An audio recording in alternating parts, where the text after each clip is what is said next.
பொங்கல் விடுமுறை விஷயத்தில் மத்திய அரசு ஊழியர்கள் நலன் ஒருங்கிணைப்பு குழு எடுத்த முடிவையே மத்திய அரசு ஏற்றுக்கொண்டதாக மத்திய இணையமைச்சர் பொன் ராதாகிருஷ்ணன் தெரிவித்துள்ளார்.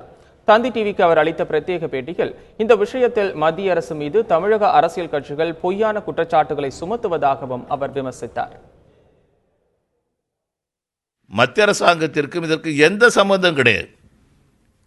இது அந்தந்த மாநிலத்தினுடைய மத்திய அரசாங்கத்தினுடைய ஊழியர்களுடைய நலன் ஒருங்கிணைப்பு குழு அவங்க எடுக்கக்கூடிய முடிவு. அதை மத்திய அரசாங்கம் ஏற்றுக்கொள்கிறது.